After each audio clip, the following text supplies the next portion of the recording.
नमस्कार, city post में आपका स्वागत है। मैं हूं श्रीकांत प्रत्युष। आपके लिए बड़ी खबर है, राजनीतिक गलियारे से खबर है। जी हां, आपको पता है कि बिहार विधान परिषद की 24 सीटों के लिए चुनाव होना है और उन सीटों के बंटवारे को लेकर एनडीए महागठबंधन में घमासान चला हुआ है। महागठबंधन में तो तेजस्वी यादव ने कांग्रेस को ठेंगा दिखा दिया है, सभी सीटों पर अपना उम्मीदवार खड़ा कर रहे हैं और बीजेपी और जेडीयू के बीच भी सीटों का बंटवारा हो चुका है। भूपेंद्र यादव शुक्रवार को पटना पहुंचे थे। शनिवार को मुख्यमंत्री नीतीश कुमार के साथ मुलाकात के बाद बीजेपी जेडीयू ने सीटों के बंटवारे पर औपचारिक ऐलान कर दिया है और उसमें 12 सीटों पर बीजेपी लड़ रही है, 11 सीटों पर जेडीयू, 1 सीट एलजेपी के खाते में गई है। मुकेश सहनी जो 4 सीटों की मांग कर रहे थे, उन्हें बीजेपी ने ठेंगा दिखा दिया है। तो जीतन राम मांझी को तो मना लिया गया है, लेकिन मुकेश सहनी बगावत के मूड में आ गए हैं और मुकेश सहनी ने साफ कर दिया है कि अब बिहार में एनडीए रहा नहीं, केवल जेडीयू और बीजेपी का गठबंधन है और एनडीए नाम की कोई चीज़ नहीं है। उन्होंने कहा कि नीतीश कुमार की सरकार वो चाहते हैं कि 5 साल तक चले, लेकिन इस बात की कोई गारंटी नहीं है जिस तरह से बीजेपी एक्ट कर रही है, मनमाना कर रही है। तो उन्होंने साफ संकेत दे दिया है कि अब वो दूसरा रास्ता तलाशने के मूड में है, क्योंकि महागठबंधन में उनकी पूछ अब नहीं है। उन्होंने ये भी आरोप लगाया कि बीजेपी को जब ज़रूरत थी तो उनका इस्तेमाल किया और उनकी मदद से सरकार भी बनाई, लेकिन अब जब लगता है कि उसे ज़रूरत नहीं है तो अब बीजेपी उनको नज़रअंदाज कर रही है। दरअसल मुकेश सहनी की मुसीबत ये है कि बीजेपी कोटे से विधान परिषद के सदस्य हैं और उसी वजह से मंत्री भी हैं, लेकिन ये कार्यकाल 6 महीने और है। उसके बाद बीजेपी दोबारा उनको भेजने के मूड में नहीं है, क्योंकि मुकेश सहनी उत्तर प्रदेश के चुनाव में बीजेपी के लिए सबसे बड़ी चुनौती बन गए हैं।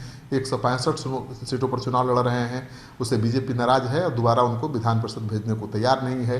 तो इसका मतलब यही है कि 6 महीने के अंदर अब उनकी मंत्री की कुर्सी भी चली जाएगी। तो मुकेश सहनी बगावत के मूड में हैं और उन्होंने साफ ऐलान कर दिया है कि ये गठबंधन ज़्यादा दिनों तक चलने वाला नहीं है। उन्होंने कहा कि अगर निषाद वोटर की ज़रूरत नहीं है बीजेपी को तो ठीक है, जेडीयू के साथ मिलकर वो चुनाव लड़ ले, सरकार चला ले। उन्हें अगर ज़रूरत पड़ी तो दूसरा रास्ता खोजेंगे अपने लिए। और वैसे भी मुकेश सहनी लगातार बीजेपी पर दबाव बनाए हुए हैं और तेजस्वी यादव को छोटा भाई भी बता रहे हैं। इससे बीजेपी बहुत नाराज़ है।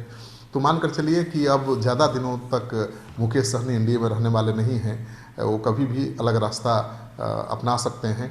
उन्होंने कहा कि बिहार में अपना दमखम दिखा चुके हैं, उत्तर प्रदेश के चुनाव में इस बार बीजेपी को अपना दमखम दिखा देंगे और मार्च महीने से झारखंड की राजनीति में भी वो अपनी ताकत की आजमाइश करेंगे। तो झारखंड पर अब नज़र है मुकेश सहनी की।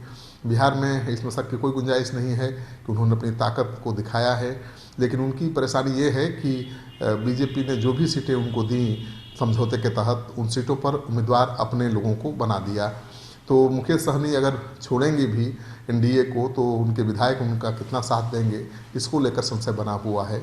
अगर उनके विधायक उनके साथ एनडीए को छोड़ देते हैं तब तो सरकार संकट में आ जाएगी, लेकिन सूत्रों के हवाले से जो खबर आ रही है कि उनके सभी विधायक बीजेपी के साथ खड़े नज़र आ रहे हैं और मुकेश सहनी जो खुद विधायक भी नहीं है, उनके छोड़ने से एनडीए की सरकार की सेहत पर कोई असर नहीं पड़ेगा, लेकिन जीतन राम मांझी दबाव जरूर आगे बना देंगे।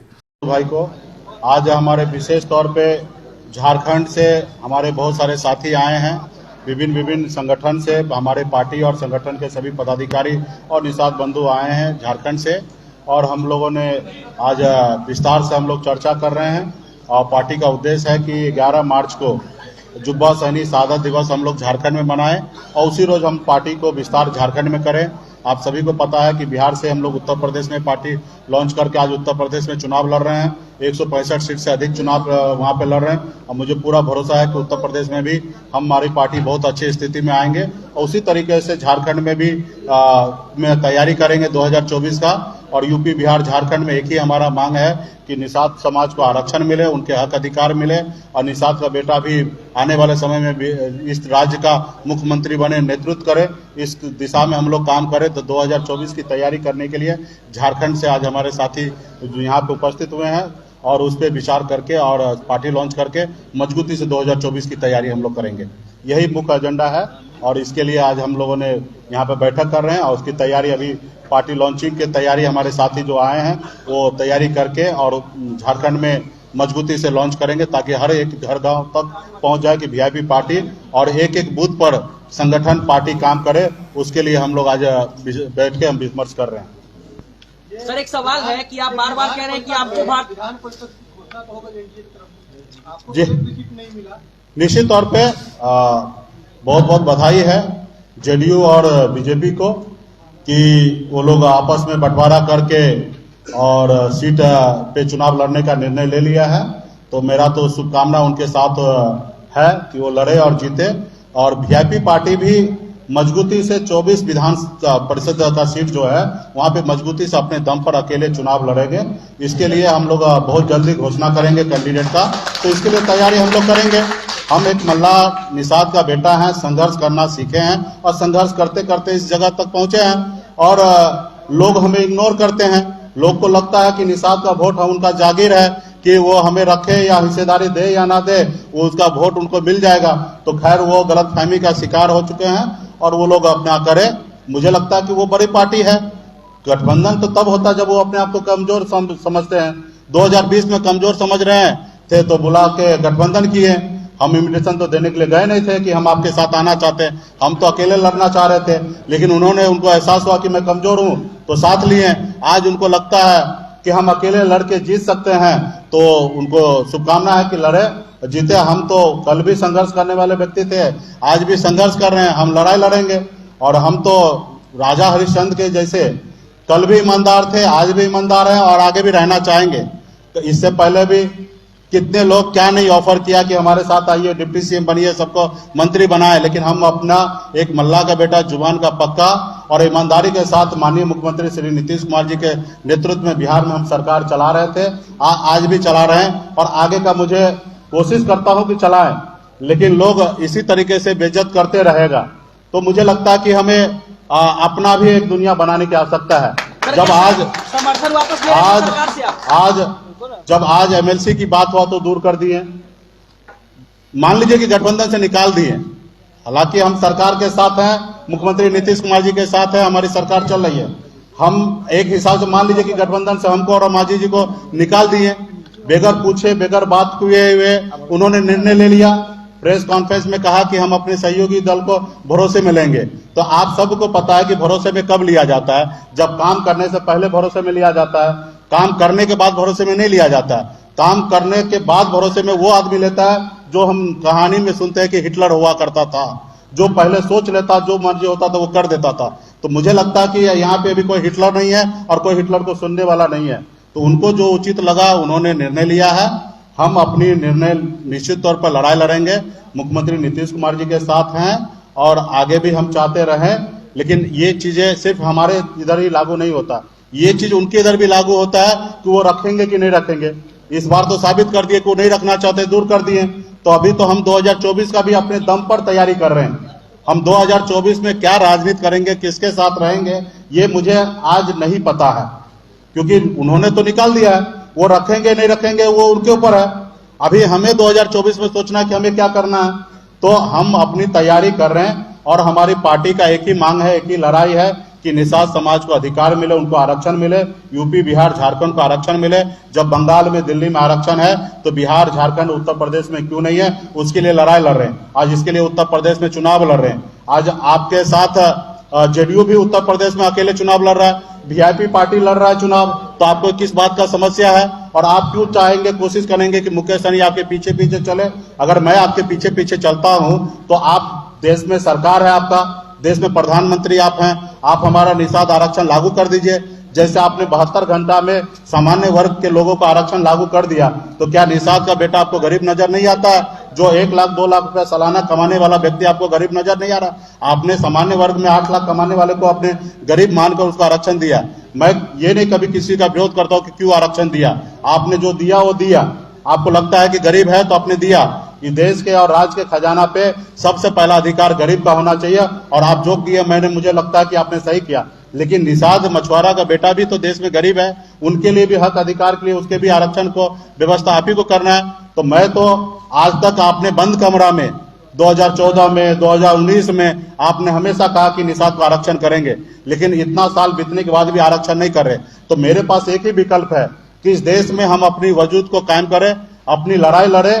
और मुझे लगता है कि जिस तरीके से एक मल्ला का बेटा बिहार में सरकार बनाया, आने वाले समय में देश का प्रधानमंत्री भी निषाद का मल्ला का बेटा आने वाले समय में बनाएगा। वो ताकत हम लोग बनाएंगे।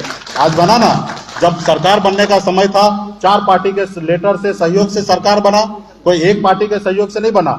जितना 74 विधायक वाले पार्टी का जितना ताकत था, वजूद था, उतना ही 4 वाले का भी था। अगर मांझी जी और मुकेश जी अगर पलट जाते तो शायद सरकार नहीं बनता। उस समय तो अगर एक भी अगर पलट जाता, सिर्फ मांझी जी पलट जाते तो भी सरकार नहीं बनता, या सहनी जी पलट जाता तो सरकार नहीं बनता।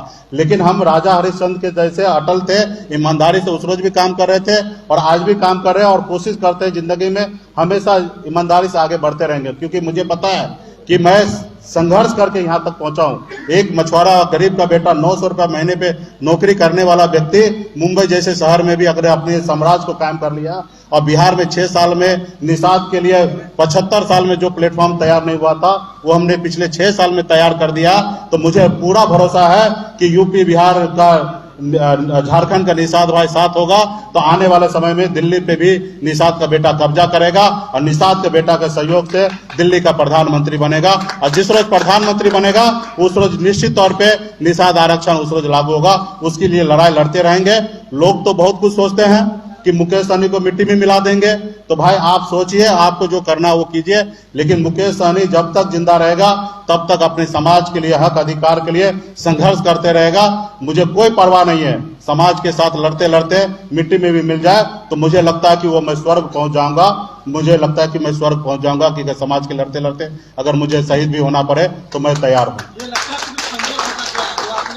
नहीं, ये इस चीज को ऐसा नहीं लीजिए, इस चीज को ऐसे लीजिए कि देखिए गठबंधन तो तब होता है जब आप अपने आप को कमजोर महसूस करते हैं कि हम कमजोर है तो इससे गठबंधन कर लेते हैं। तो अभी उन लोगों को लगता है कि हम मजबूत हैं, उनको किसी के गठबंधन की आवश्यकता नहीं है, तो इसलिए वो गठबंधन नहीं किए हैं। आज जैसे उत्तर प्रदेश में जदयू को साथ नहीं लिया या वीआईपी को साथ नहीं लिया, क्योंकि वहां पे वो अपने आप को मानते हैं कि हम मजबूत हैं। तो फिक्र किस लिए करते हैं मुकेश सहनी का? या यहाँ पे भी आप मान लिए कि हम मजबूत हैं और दोनों पार्टी में सीट बंटवारा करके लड़ाई लड़ रहे हैं, तो फिर अपने सहयोगी को भरोसे में लेने की बात क्यों कर रहे हैं? आप सीधा बोल क्यों नहीं दिए कल कि हम दोनों पार्टी को गठबंधन से बाहर कर दिए? इसमें इतना बोलने में थोड़े आपको आपत्ति लगता।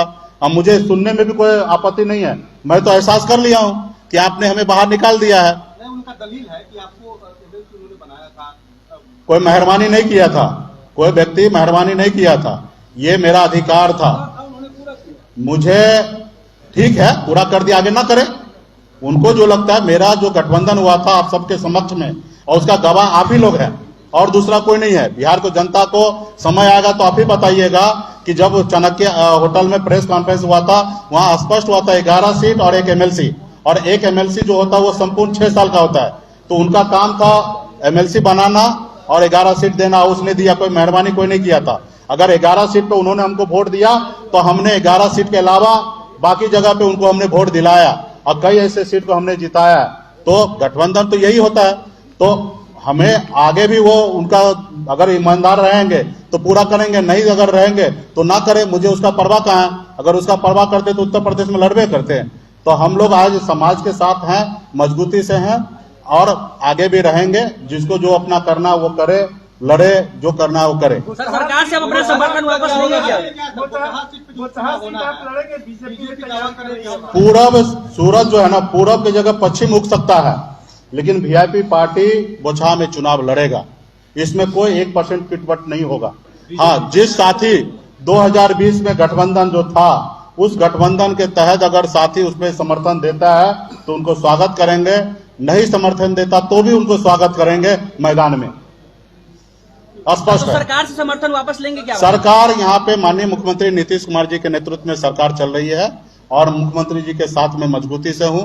मैं नहीं चाहूंगा कि हमारे किसी कारण बिहार में उथल पुथल हो, क्योंकि एक बार बिहार में चुनाव होने का मतलब है कई हजार करोड़ रुपया खर्चा, और मैं नहीं चाहूंगा कि कई हजार करोड़ रुपया खर्चा हो। यहाँ पे जो युवा से जो वादा किया गया कि 19 लाख युवा को रोजगार देना, तो मेरा फर्स्ट प्रायोरिटी होगा कि हमारे सरकार का जो मुखिया है श्री नीतीश कुमार जी, उन्होंने वादा किया कि 19 लाख युवा को रोजगार दे।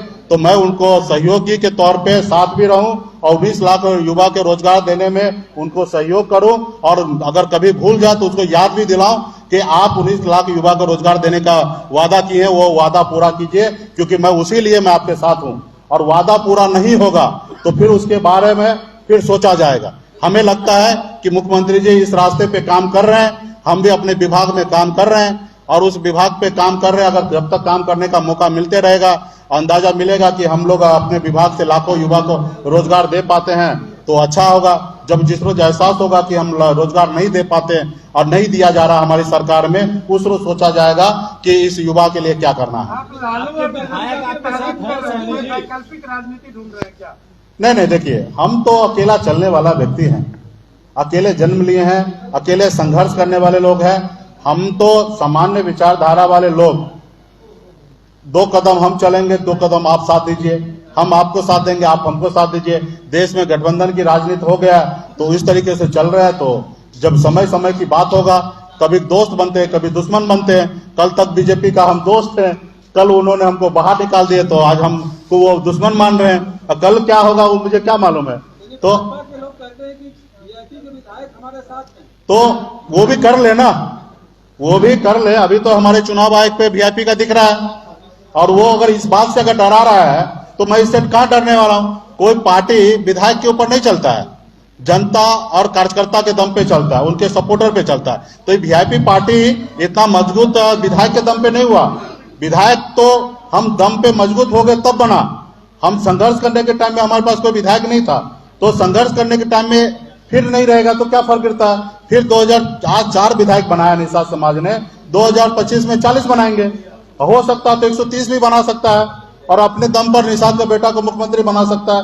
थोड़े ऐसा है कि बिहार में निषाद के बेटा में वो काबिलियत नहीं है कि बिहार में मुख्यमंत्री नहीं बन सकता। इस बिहार का तो इतिहास है कि जिसको कुछ नहीं पता वो भी मुख्यमंत्री बने हैं। तो हम, हमारे समाज में तो बहुत कुछ नॉलेज है। आज हम लोगों ने दुनिया जीतने वाले लोग हैं, तो हम लोग भी बिहार का नेतृत्व करेंगे। तो आने वाले समय में हमारी संघर्ष जारी रहेगा और संघर्ष करते रहेंगे।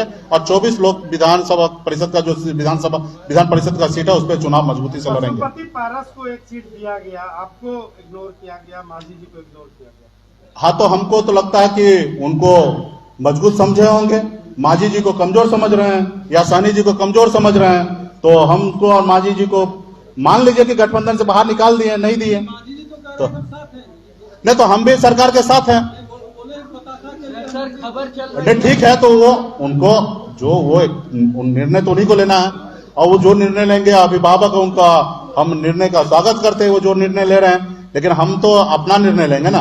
हम तो अपना निर्णय लिए हैं कि बतासा एक ही चाहिए तो चाहिए, इसके लिए मंदिर टूटे घर टूटे मुझे उसका परवाह नहीं है। मैं लड़ूंगा, मेरा जो अधिकार है, अगर एक सुई बराबर भी, अगर नोक बराबर भी मेरा अधिकार बनता है तो मैं उसके लिए हमेशा जंग करने के लिए तैयार रहूंगा।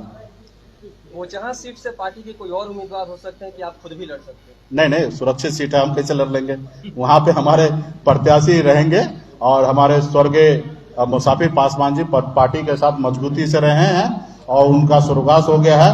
तो हमारा पूरा उनके परिवार के साथ आस्था विश्वास जुटा हुआ है, और आने वाले समय में कैंडिडेट का घोषणा होगा और मुसाफिर पासवान का परिवार के ही लोग लड़ेंगे चुनाव। इसमें भी कोई किंतु परंतु नहीं है। अगर बीजेपी परिवार से अपना उम्मीदवार उतारती है तो क्या समर्थन वापस लेंगे या साथ में रहेंगे? सर, आप वहां पे मजबूती से वहां पे उनके परिवार के लोग चुनाव लड़ेंगे।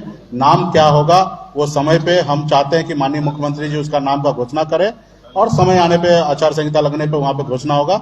वहां पे मजबूती से वीआईपी पार्टी चुनाव लड़ेगा। जिनको सहयोग देना होगा देंगे, नहीं सहयोग देना होगा तो वो लड़ेंगे, लेकिन वीआईपी पार्टी हर हाल में वहां चुनाव लड़ेगा और मजबूती से वहां चुनाव जीतेंगे। धन्यवाद। बार-बार जो आप पे खंजर भोगा जा रहा है, पिछले बार भी अबे गरीब का बेटा है, मछुआरा का बेटा है, तो अभी खंजरे भोग रहा है। उनका बस चलेगा तो हत्या भी कर देगा, और मुझे उसका भी परवाह नहीं है। हम लड़ाई लड़ने वाले लोग हैं, लड़ेंगे। उनका सांसद ने कहा ना कि मिट्टी में मिला देंगे, तो हमने तो कहा कि मुझे ये कबूल है, आप समाज के लिए मैं लड़ाई लड़ने वाला हूं, आप हमको मिट्टी में मिला दीजिए, मुझे कबूल है, लेकिन आपका योगी या मोदी जय नहीं बोलेंगे। जाए तब बोलेंगे जिस रोज आप आरक्षण लागू कर दीजिएगा, और आरक्षण लागू नहीं होगा तो समय पड़ेगा तो मुर्दाबाद कहेंगे, चाहे वो देश का प्रधानमंत्री हो या कोई राज्य का मुख्यमंत्री हो। अगर हमारा काम नहीं करेगा तो हमारा समाज और हम उनको मुर्दाबाद बोलने के लिए भी स्वतंत्र हैं। धन्यवाद। तो सब मिलाकर आप कह सकते हैं कि एनडीए की सरकार के लिए शुभ संकेत नहीं है। बिहार में उत्तर प्रदेश के चुनाव के बाद कोई बड़ा खेला हो सकता है। इस वीडियो को ज़्यादा से ज़्यादा लोगों के साथ शेयर करिए ताकि पता चले कि विधान परिषद की सीटों के लिए मुकेश सहनी ने बगावत कर दी है और एनडीए सरकार भी अब खतरे में है।